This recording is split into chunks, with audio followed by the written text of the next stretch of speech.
Hello everyone, welcome or welcome back to Learn No Bio. Let's learn bio with me. So आज के lecture का हमारा topic है Euglena वायरोडिस।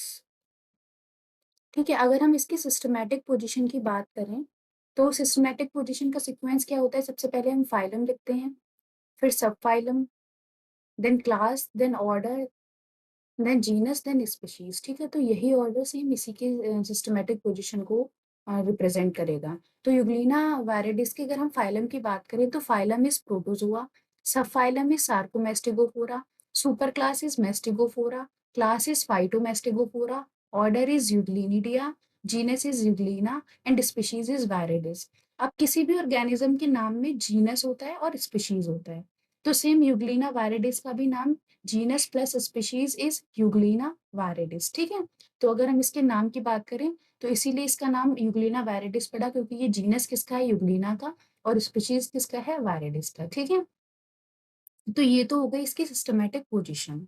ठीक है, अब हम बात करते हैं इसके हैबिट और हैबिटाट की। अगर हम हैबिट और हैबिटाट की बात करें तो जो यूग्लिना वायरिडिस है वो कैसा है? सॉलिटरी है। सॉलिटरी मीन्स अकेले रहता है। Free living fresh water flagellate, ये कैसा है? फ्री लिविंग है। फ्री लिविंग का ही मतलब क्या है? सॉलिटरी की मीन्स जो अकेला रह ले, किसी पे निर्भर ना हो अपनी लिविंग के लिए, तो उसको हम क्या बोलेंगे? सॉलिटरी। तो euglena viridis is solitary, free living, fresh water flagellate. ठीक है, फ्रेश वाटर इसलिए क्योंकि ये जिस पानी में रहता है वो कैसा होता है? फ्रेश वाटर होता है। और फ्लैजिलेट इसलिए क्योंकि इसमें लोकोमोशन के लिए फ्लैजिला प्रेजेंट होता है, तो यूग्लिना पायरेटिस एक फ्लैजिलेट है। ठीक है, तो ये हैबिट और हैबिटाट आप लोगों को समझ आ गई होगी।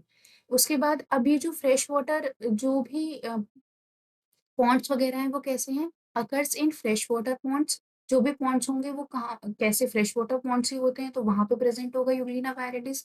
पूल्स में प्रेजेंट होगा, डिचेस में, और कुछ स्लोली रनिंग स्ट्रीम्स मीन्स जहाँ पे पानी जो है स्लोली स्लोली रन करता है, उन स्ट्रीम्स में प्रेजेंट होगा।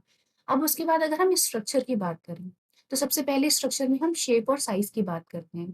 तो euglena viridis is a small, small होता है, microscopic organism measuring about 60 micron in length. ठीक है, तो अगर हम यूग्लिना वायरिडिस की बात करें तो सबसे पहले ये स्मॉल है। ठीक, बहुत छोटा साइज का होता है। माइक्रोस्कोपिक मीन्स हम इसको नेकेड आइज से नहीं देख सकते। उसके बाद इसके जो साइज होता है it is measuring about 16 micron in length. ठीक है, तो इसकी लंबाई जो है कि वो क्या है? 16 माइक्रोन है, बहुत ज्यादा छोटा है।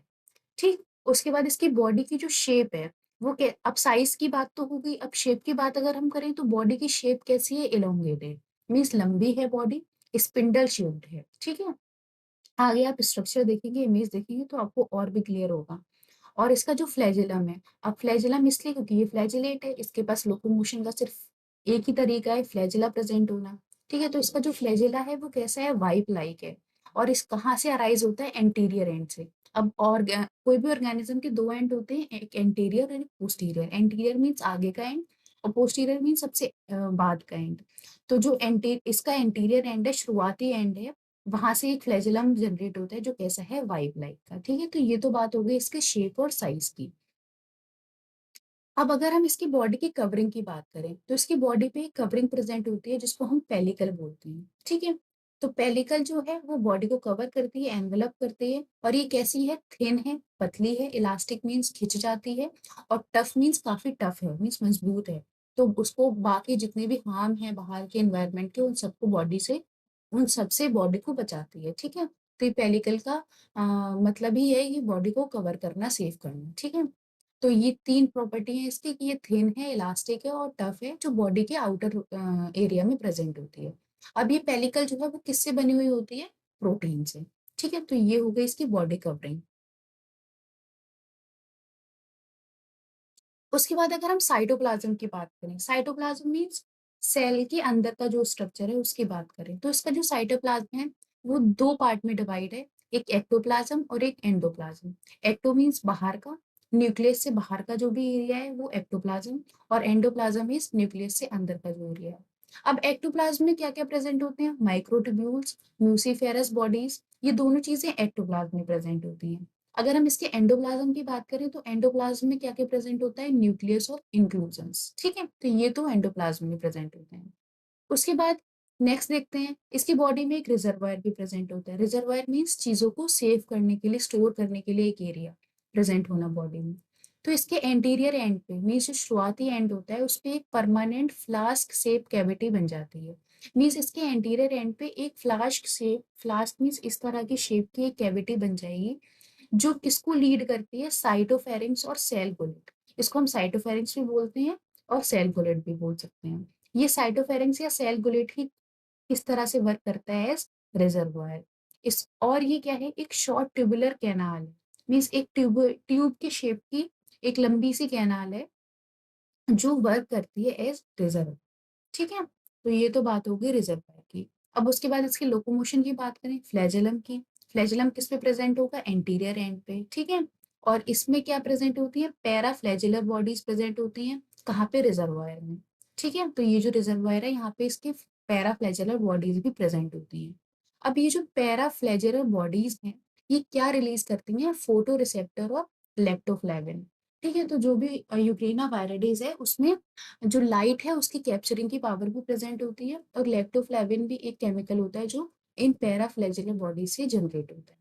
ठीक है, उसके बाद अगर हम इसके न्यूक्लियस की बात करें, तो न्यूक्लियस कैसा है, सिंगल प्रेजेंट होता है इसमें न्यूक्लियस। लार्ज होता है मीन्स उसका साइज जो है लार्ज है, स्फेरिकल शेप है और ओवल शेप भी हो सकती है। ठीक है, vesicular nucleus lies near the central of endoplasm. अब जो एंडोप्लाज्म है उसमें न्यूक्लियस प्रेजेंट होता है, लार्ज होता है, सिंगल है और स्फेरिकल है। कुछ कुछ में ओवल शेप का भी हो सकता है। ठीक है, तो ये तो बात हो गई इसकी न्यूक्लियस की।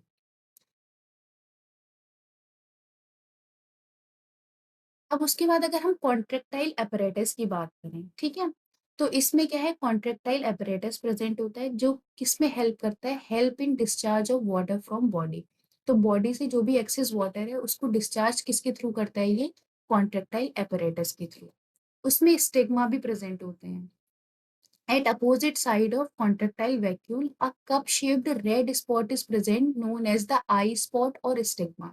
ठीक है, तो जो कॉन्ट्रेक्टाइल वैक्यूल्स होते हैं जिसको हम कॉन्ट्रेक्टाइल apparatus भी बोलते हैं, इनके अपोजिट साइड एक cup shape red spot present होता है। मीन्स जो एक रेड स्पॉट प्रेजेंट होता है जिसकी शेप क्या है, कप, कप के शेप की, जिसको हम क्या बोलेंगे, आई स्पॉट और स्टिग्मा। ठीक है, तो ये प्रेजेंट होता है कॉन्ट्रेक्टाइल वैक्यूल की अपोजिट साइड पे। अब एक नोट लिख लेना है आप लोग को कि स्टिग्मा एंड पैराफ्लैजिलर बॉडी, जो स्टिग्मा है और पैराफ्लैजिलर बॉडीज जो फ्लैजिला में हम लोगों ने पढ़ी थी, वो दोनों क्या फॉर्म करते हैं, फोटो रिसेप्टर एपरेटस। ठीक है, एक इस तरह का एपरेटस फॉर्म करते हैं जिसको हम क्या बोलेंगे, फोटो रिसेप्टर। ठीक है, जैसे पैराफ्रेजिलर बॉडी में हमने क्या देखा था कि ये फोटो रिसेप्टर्स हैं, ये लाइट को कैप्चर करेंगी, और स्टिग्मा भी क्या है, फोटो रिसेप्टर है। ये दोनों मिलके क्या फॉर्म करते हैं, फोटो रिसेप्टर एपरेटस को। ठीक है, उसके बाद आगे बढ़ते हैं। अगर हम एंडोप्लाज्मिक इंफ्यूजन्स की बात करें, तो क्रोमेटोफोर्स और क्लोरोप्लास्ट प्रेजेंट होता है। ठीक है, जो प्रोड्यूस करता है ग्रीन कलर यूग्लिना में, इसलिए यूग्लिना जो है ग्रीन कलर का है। क्यों, क्योंकि इसके पास क्रोमेटोफोर्स हैं, और इसको हम क्लोरोप्लास्ट भी बोल सकते हैं। ठीक है, जो प्लांट्स में प्रेजेंट होता है, जो प्लांट्स को ग्रीन कलर देते हैं। ठीक है, वही सेम पिगमेंट यहाँ भी प्रेजेंट होता है, इसलिए यूग्लिना का कलर जो है ग्रीन कलर होता है। अब इसमें पैरामाइलिन भी प्रेजेंट होता है, जो क्या है, रिजर्व फूड मटेरियल। जो फूड मटेरियल रिजर्व होता है वो किस फॉर्म में होता है, पैरामाइलिन की। ठीक है, अदर साइटोप्लाज्मिक स्ट्रक्चर्स भी प्रेजेंट होते हैं जैसे गोल्जी बॉडीज, माइटोकॉन्ड्रिया और राइबोसोम्स। ये सारे प्रेजेंट होते हैं किसमें, एंडोप्लाज्मिक इंफ्यूजन्स में। ठीक है, तो ये सारी बातें हो गई यूग्लेना की बेसिक बेसिक। अब हम आगे की जो भी चीजें हैं वो नेक्स्ट लेक्चर में कवर करेंगे। ठीक है, तब तक के लिए थैंक यू।